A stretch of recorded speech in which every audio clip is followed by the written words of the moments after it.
I'm bridging a gap. Yeah. 1611, I'm strapped. Dream team coming back with a slap. Hey, on the block where it's at. White cracks getting smacked. Who gon' read? I'm about to snap. This straight facts, my boy, no cap. Steps going up.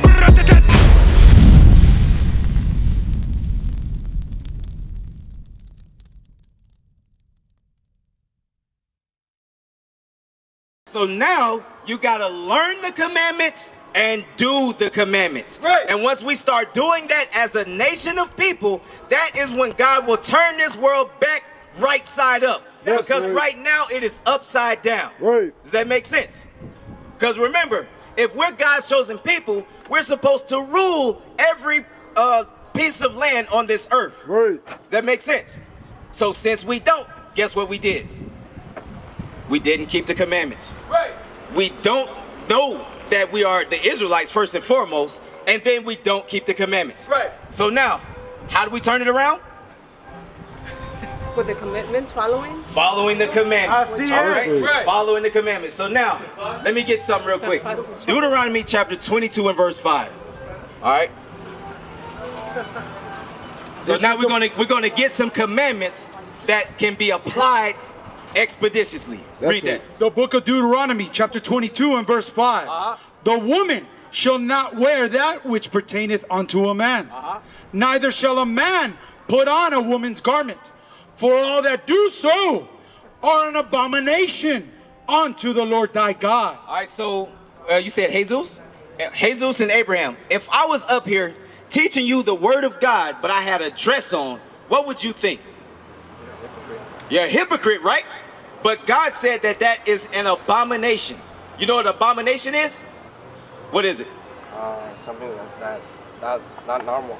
It's not normal? All right, what else? Sort of deformation. All right, what y'all got?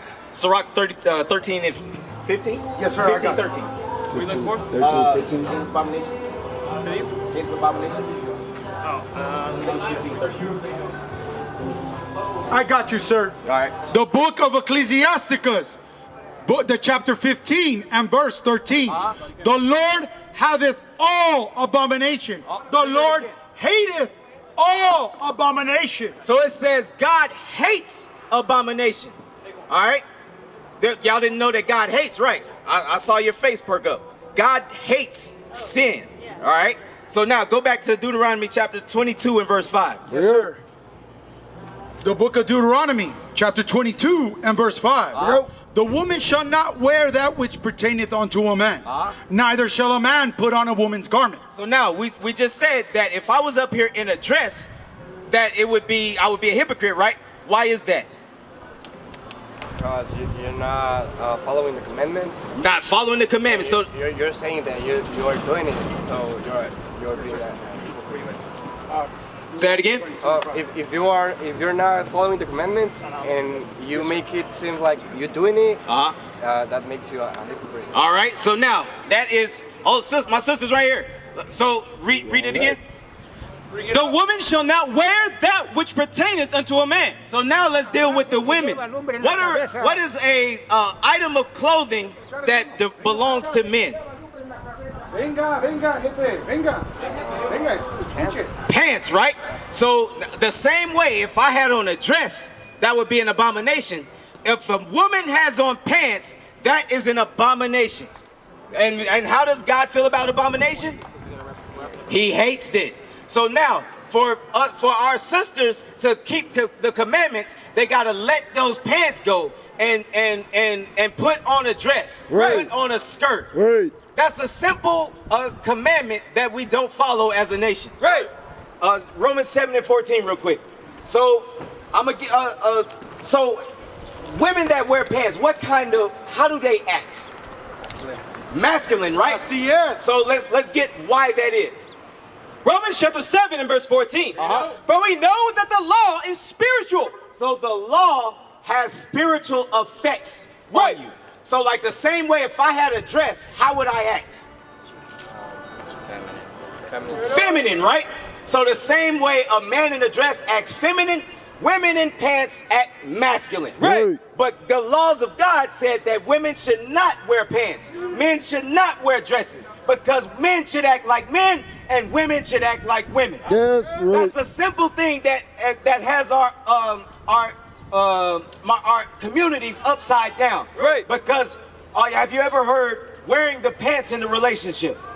And who they often say does that?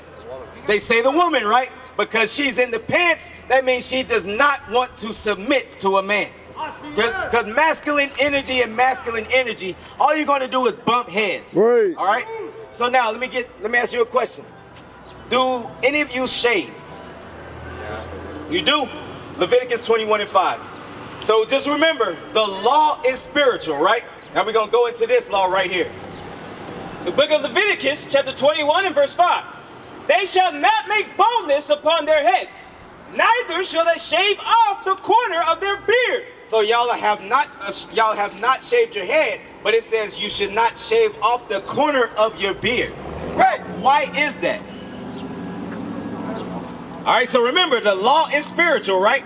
So let me ask you a question. Who or what people don't have beards on their face? What are the only people that don't have, that should not have beards on their face? I'll say it that way. Yep. Mira, hermano, chequea estas gráficas. What you got? ¿Cómo te llamas, hermano? Aquí no permiten tener barba. You don't know? So if you saw a woman with a beard, how would you think about that? That would be weird. It would be weird, right? Right. And then are children even able to grow a beard, even the boys? They're not, right? So the only people that don't have beards are women and children, Right. all right? So now, are you both men? That means, and your hair grows on your face, right? Read that from the top. They shall not make baldness upon their head, neither shall they shave off the corner of their beard. So from this day forward, now that you know that you're an Israelite from the tribe of Issachar, you should not shave your beard. Right. That makes sense? Because a beard is a badge of manly dignity. That's right. Matter of fact, when the conquistadors came over here, we had beards. But Right. what they would do is they would shave them off of us and call us boy. Bring it out. And then what do you think that did to our confidence as a people? Kill it. They killed it, right? And we were manly men. But when they stripped our badge of manly dignity and started oppressing us and calling us boy, we got real docile. Right. We don't have that warrior spirit that we once had. So now, going forward, what should you both not do according to the Bible? Not shave. You got to let that thing grow. All right? Ezekiel 5:1 real quick. So that means you don't shave it, but you can do something with it. Read that when you get it. This is the book of Ezekiel, chapter 5 and verse 1. And thou, son of man, take thee a sharp knife, take thee a barber's razor, So it's saying you can take a razor, but this is what you should do with it. and cause it to pass upon thine head and upon thy beard. Then take thee balances to weigh and divide the hair. So it's saying you can take a razor to shape up your beard. You can shape up your hairline, but you can't shave it off. Does that make sense? All right. So if it's not growing right, you can shave it and you can shape it up, but you should not shave it. Does that make sense? All right. So now, what are some other things that affect? Well, let me go back to this. Did y'all both grow up in church? No? What kind of church? Catholic, right? So what do Catholics teach? Well, nothing. Nothing. You didn't learn nothing, right? And then, so what did you grow up in? 5 minutes. Regular house. I guess. No, so no religion at all? So that's actually a good thing. That means you don't have too many lies in your head. But now going back to Catholic, right? So you said you didn't learn nothing, but so some of the things that they teach is that everybody can be saved, right? Right. It is, right? So give me Matthew 15 and 24 real quick. All right. So we're going to see who specifically can be saved straight out of Jesus's mouth, because he's the one that's supposed to come back and save, right? Now we're going to get who he's supposed to come back to save. Look at Matthew chapter 15, verse 24. But he answered and said, I am not sent, but unto the lost sheep of the house of Israel. So Christ said he is only sent to the house of Israel. Now, who is the house of Israel, Abraham? Huh?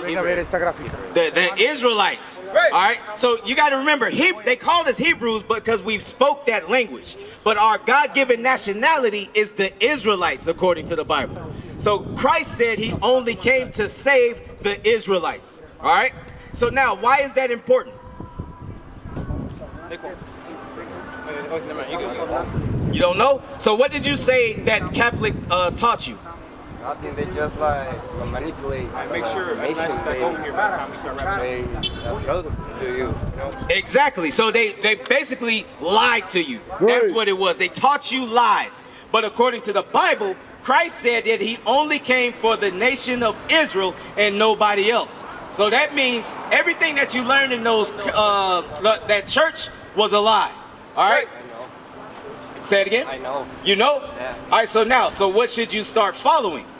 Commandments. The commandments. That's right. That's right. But now, how do you begin to learn the commandments? By doing them.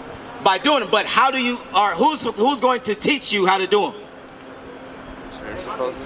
Huh? Supposed to be the church. It's supposed to be the church, but it's not. Right. Because they don't teach you the commandments, right?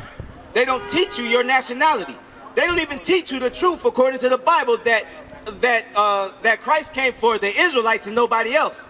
So now give me Acts 8:30 real quick. So I'm going to show you who's supposed to teach you and then how you can start learning the commandments, right? Read that. The book of Acts, chapter 8, and verse 30.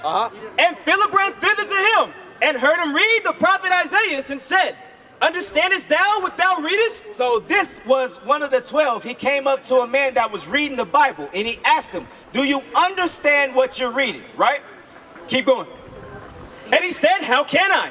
Except some man should guide me. So his response was, how can I understand the scriptures except some man should guide me? So let me ask you this. Who should be guiding you in the scriptures? So is Jesus going to come down and teach you directly? Or is he going to send his prophets to teach you the laws of God? He's gonna send his people. Yeah, exactly. And you're standing before us right now. Right. All right. So, and then once you learn, then you got to come over here on this side and you got to teach your people. What is a nation? Nation is family. Nation is community. Nation is men leading by example. Nation is women's support. Nation is children with role models. Nation